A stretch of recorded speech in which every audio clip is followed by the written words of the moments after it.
Today we're going to talk about belt tracking and more from a practical standpoint to give you some ideas of how to correct tracking problems by alignment of your idlers and your pulleys. The main thing we're going to do is talk about the closest to and the highest side tracking rules to give you some practical help in getting your belt tracked properly. There are all kinds of ways to track the belt. This is your basic Home Depot solution, the old 6x6 timber. And I don't know, looks like it's winter time. Maybe they were just trying to start a fire here, but that's about all they were going to accomplish with this. I put this picture in. This is actually a center pivot tracking idler because I wanted to show how these, what we call brute force tracking rollers that are mounted on the side of your belt can actually cause the belt to roll over on itself, damage the edge. I've seen belts rolled over in just after the transfer point from these type of guide rollers. There's only one sure way to track the belt. It could be any one of these methods. In this case, gravity is your friend and belt alignment is your friend. So center loading is the main way to track your belt. If the belt's off center loaded, the belt's going to track off center. And then having all of your components perfectly aligned, those are the two keys to having a trouble-free conveyor belt run straight and true all the time. And what are some of the reasons that the belt tracks off? Well, we just talked about off-center load or misaligned rolling components, structure. How many times does a front end loader run into your conveyor or a forklift truck? Belt cleaning, spillage. This is one that people don't pay too much attention to. Your take-up pulley guide. Usually that's left pretty loose so that it doesn't bind, but actually we'll see what you're doing is allowing it to purposely misalign and mistrack the belt if it's too loose. A bad bearing on one side or another can create just enough drag to pull that belt one way or another. Crooked splice. This causes a short-term mistracking. Usually you see it go by and the belt moves over and then comes back. A lot of times by mistracking belt and tracking it, forcing it to track, you're actually damaging the belt. You're stretching one side more than the other, and eventually that belt's going to have a permanent memory curve to it. And you get to the point quite often where you can't do much. Most of the belt problems are self-induced. Very few defects come from the belt manufacturers. They get blamed all the time, but in fact, usually it's one of these other reasons that's causing the mistracking. It's not really a defect, but one thing to watch for is if you're buying conveyor belt that's been slit, in other words, it was made in a wide roll and it's cut down to smaller rolls.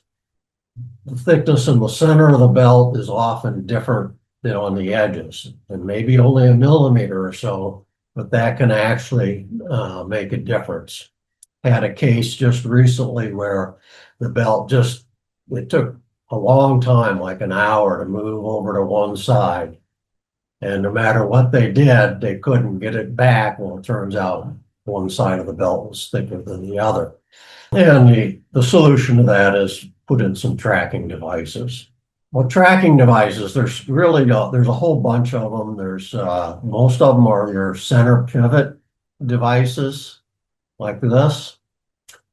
Martin Tracker has a parallel linkage mechanism which allows it to sense where the belt is after the correction, where most of your center pivot idlers sense where the belt is before it makes a correction. The issue with this type of tracking device, which you see quite commonly is put on most new conveyors, is that there's a dead band between when this roller will touch that belt. So this belt's going to have to move all the way over here before it touches that roller and then kicks this pivot in the direction of flow. So your belt's going to be constantly going back and forth. And this is one of the reasons you frequently see these idlers tied off to one side or the other to compensate for that dead band and keep that belt where you want it. Off-center loading, this is kind of an extreme example here, but this is what happens when you off-center load, it pushes the belt up to the opposite side. One thing we're going to demonstrate here to some extent is a reversing belt. Reversing belts are historically very problematic. One solution is to purposely misalign pairs of carrying and return idlers. You have your head and tail pulley perfectly aligned. And now what this does is cause the belt to kind of snake through there. So when you reverse the direction of the belt, it snakes through the other way. A major issue here is belt tension. When I'm pulling in the direction of belt travel, I have fairly high tension on my carry side. But when I reverse that and push the belt, my high tension is my bottom side. So I have less control over tracking on a reversing belt typically. The best way to handle this is to put in two drives. And what I usually teach is you don't have to put the second one in, but when you buy the conveyor, at least put the mounting base in there and make sure your shaft is such that you can hook a motor to it. Because sometimes this can be very difficult to track a reversing belt. I still recall one job I had in Germany, spent all night trying to track a reversing belt, and we never really could get it to track right because we weren't able to do alignment measurements. We had to do it all with the take-ups, the screw adjustment take-ups. So this is the demo that I'm going to work with today. I have pulleys and I have eccentric bearings, so I can rotate these bearing housings independently to create all types of misalignment. So these are the different pulleys that I have. I have two flat pulleys, regular cylindrical pulleys. I have a crown pulley with a 2-degree taper. And I have I'd call a worn pulley, but it's tapered 1 degree. So basically my crown is 1 degree here and 1 degree here, and this is 1 degree. My adjustment range, about 5 millimeter offset on my eccentric here. So I can get my vertical adjustment plus or minus 5 millimeters. And the same thing with the horizontal adjustment, about 10 plus or minus 5 millimeters. The length can be adjusted plus or minus 10 millimeters, so I can add or subtract tension from my demo model when I'm demonstrating. One common rule is that if the width of your belt is equal to or less than 10 times your pulley center distance, you're not going to be able to use training idlers to correct this belt. The belt's just too stiff to move in that short a distance. So in my model here, I'm about 1 to 12, roughly 1 to 12 between my pulley centers and my belt width. My belt in this case is a rubber band, so it's pretty flexible and I can move it sideways pretty easily. Now, hopefully you'll be able to see this clearly. So what I have now is I've got my initial setup. Both of my pulleys are aligned vertically and horizontally. My drive is on my right-hand side. Now, there's no regulation, but typically in conveyor, you work with the direction that the belt is traveling and you work on the right-hand side. So my drive in this case is on the right-hand side. Your drive may be on the left-hand side, but our point of reference today is going to be on the right-hand side. Then I have my pulleys. So this is my crown pulley. And this is my tapered pulley. In addition to the two different pulleys, I also have an idler with drop brackets. So I can use this idler as a tracking device, and I'll also show you how I use it as like a diagonal plow on the conveyor belt. So the first thing I'm going to talk about is horizontal misalignment. What happens if this pulley is horizontally misaligned? What I'm going to do is I'm going to set this up. I have a little indicators on here so I can tell where I am. I'm going to push this bearing forward as much as I can, and I'm going to push this bearing backwards. So now my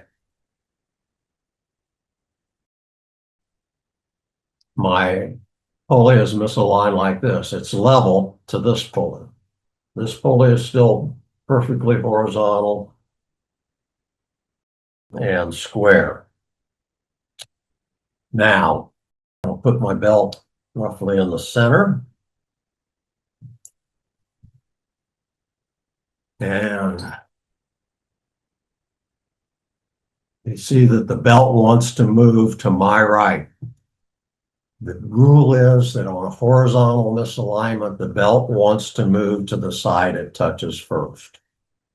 Now, I've read dozens and dozens of technical papers about belt mistracking. There's so many variables that it's really hard to nail it down with just a formula or something else. But usually, it's always related to geometry. Am I aligned? It's related to tension in your belt. Do I have the same tension on both sides of my belt? It's related to the friction between the belt and the pulley. And it's also related to how stiff is my belt. Can I move that belt sideways, or is it very stiff and very difficult? Now, in this case, I'm going clockwise. If I go counterclockwise, it still wants to go to the side that it touches first. So clockwise, counterclockwise. Now, I don't know if you can see, but when I reverse that, the bottom strand moves back and forth a little bit. And what's happening is the belt wants to come in square to the shaft and leave square to the shaft. So it's creating a little bit of a geometry situation where the friction force wants to always force it in that direction.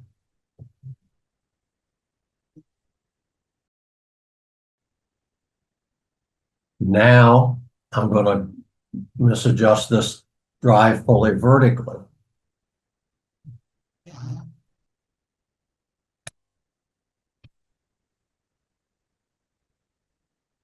So now my shaft is parallel to this shaft, but it's tipped up. So this is the high end, and this is the low end of my pulley. But as far as the distance from this shaft to this shaft, it's the same distance.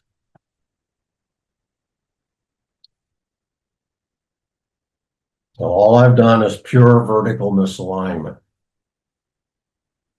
Now, when I run this,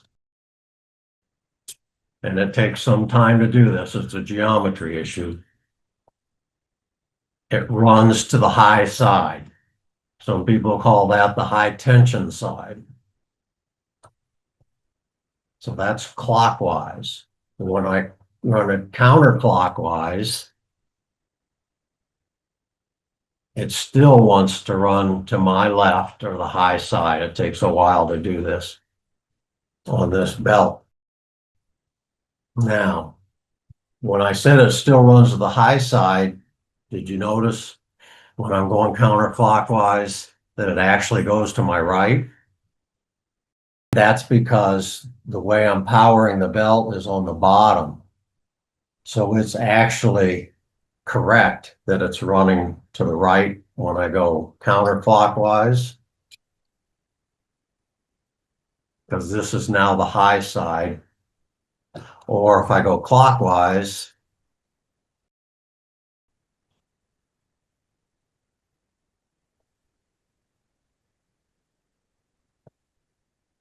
now this is the high side. And that's because of the geometry. The belt is being twisted and it's creating just a very small angular deflection. And that angular deflection, some people call it like a screw thread type of action. So that belt is being threaded around that pulley very slowly. The angle of attack, the tension, friction between the belt and the pulley is what determines that. Now, what I'm going to do now is I'm going to purposely misalign this both horizontally and vertically. So I've still got my tail pulley perfectly aligned. Now I'm going to push this side forward. Before it was aligned, I was perfectly aligned. So now I'm pushing this side forward and I'm going to push this side backwards. So now I'm misaligned this way and this way.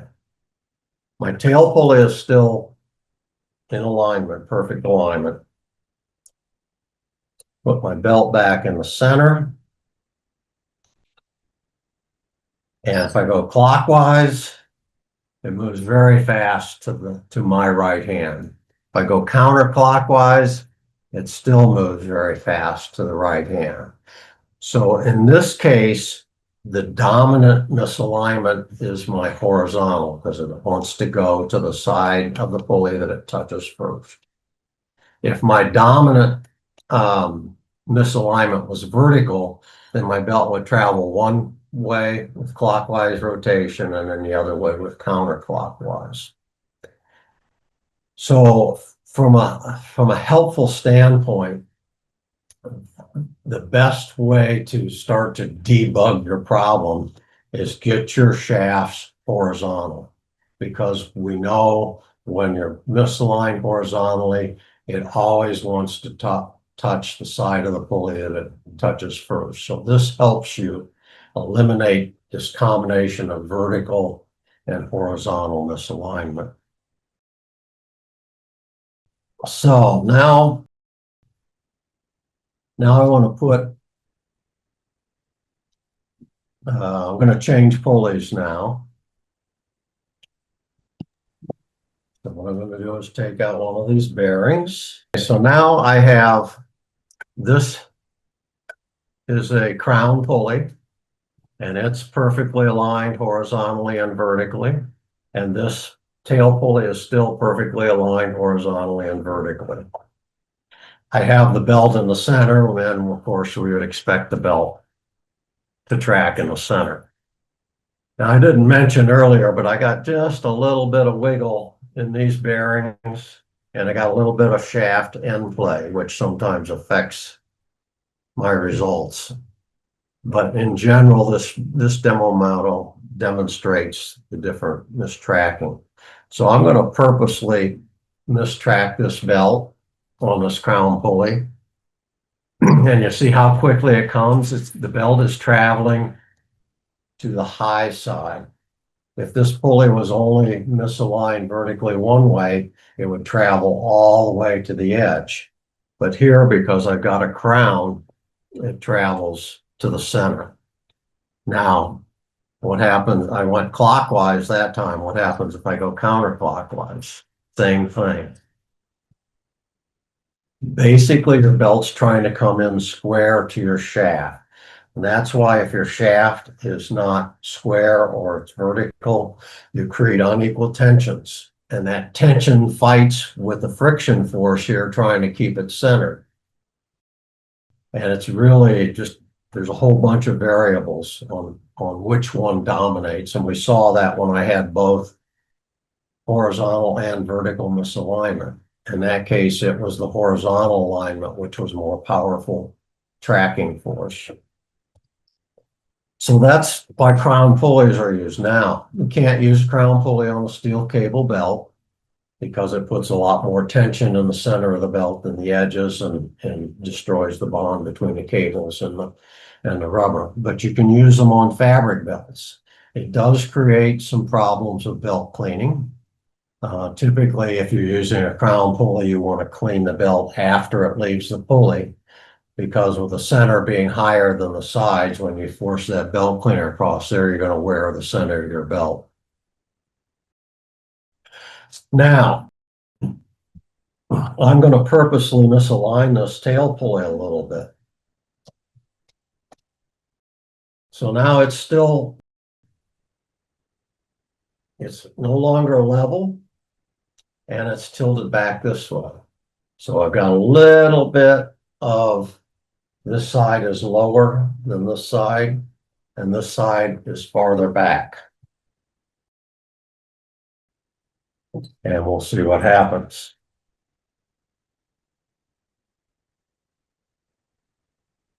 Now you can see on the tail pulley, the belt has moved quite a ways there, and on the crown is trying to center this, but I've misaligned that tail pulley so much that the crown can't compensate for it. So there is a limit, which is the friction between the belt and the pulley surface and the tension on the belt. Now I'm going to put my regular head pulley back in, and we're going to talk a little bit about tracking idlers. Okay, so what I'm going to do for this demonstration is I'm going to increase my belt tension. So now I'm putting my hanger brackets on here, roughly in the center. And then I've got my idler. Now I have two positions on here, upper and lower. And and you'll see in your tracking idlers, it's always super elevated, usually about an inch. And that's to get more weight and more tension on the tracking idler. So let me get this in here.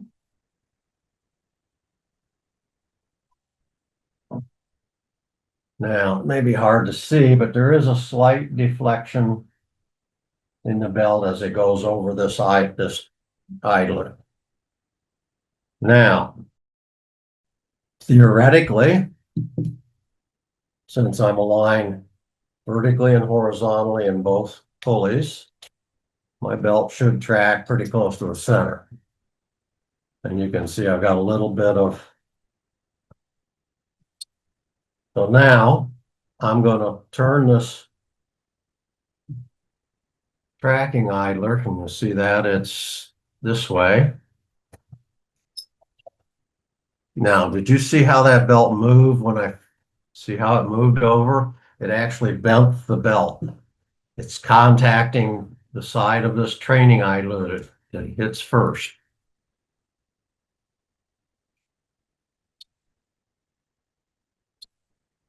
And it's moving that belt over.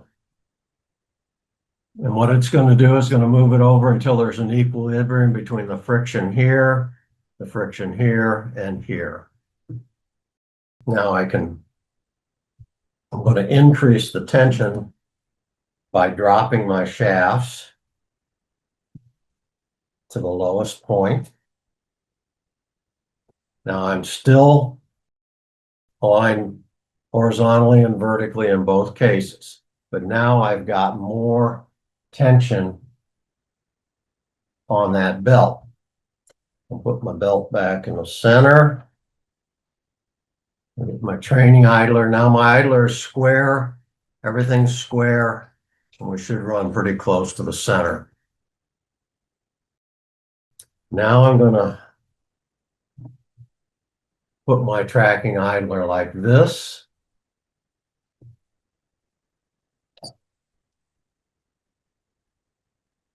And it's going to move that belt slowly to my left. And you could see this belt's actually curving.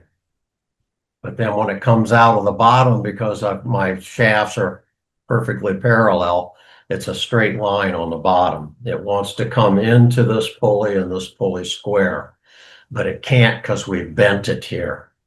So now with this tracking idler set this way, I'm pushing my belt that way, but it's rolling. So I've got the friction here between the rolling surface and the incoming angle and outgoing angle is pushing the belt that way. Now, if I freeze this, say it was a diagonal plow, now you're going to see the pulley want to go back the other way. The belt go back the other way. So sometimes plows can cause misalignment. Other components on there can cause misalignment. But you see the belt's trying to find the center here because I really don't have enough friction action here to cause it to move. So here, the horizontal misalignment travels to the side it wants to touch first. And that's called the handlebar principle, just like driving a bicycle. But this doesn't work if you're vertically misaligned. In that case, the belt wants to travel to the high side. If you reverse the belt, it seems like it travels to the low side, but it's actually traveling to the high side from the belt's perspective. So in this case, if my belt's going this way, the belt sees this as the high side. If my belt is going the opposite way, it sees this side as the high side. So you can think of it as a right hand and left hand screw thread, which is what the geometry will show you. There's just a slight angle of misalignment, which causes this action in either direction. When you have a combination of vertical and horizontal, it's really just a guessing game. It's whichever mistracking force dominates. So if from a belt tracking standpoint, getting your head and tail pulley horizontally aligned will then help you troubleshoot your vertical misalignment problem. That's when the shims may come into play to level your head or tail pulley. Crown pulley, it just wants to move to the high point, pushing the belt together in the center. Worn pulley, we didn't show that, but it travels just like on a crown pulley or misaligned, horizontally misaligned. It wants to travel to the high side or the side it touches first. So when you go to track the belt, the way that the pros do it is they start on the back, on the return side. The reason they do that here is because that's typically the low tension area of your belt. If for some reason your design is such that the low tension is somewhere else, that's where you start. So when you see the belt mistracking here, you don't adjust this idler. You go back 2 or 3 idlers and adjust the back up straight. The reason for that is the belt has stiffness and it takes it time to react to the adjustment. The reason you use the low tension side is because since the belt's not being pulled so tight, it is a little more friendly as far as lateral movement of the belt. Typically, theoretically, if everything was lined perfect, and the sun was shining and the wind wasn't blowing, you don't need any tracking devices. The belt should run true. at least, typically at least you put one right after the load zone, one before the discharge, and one on the return just before the take-up pulley.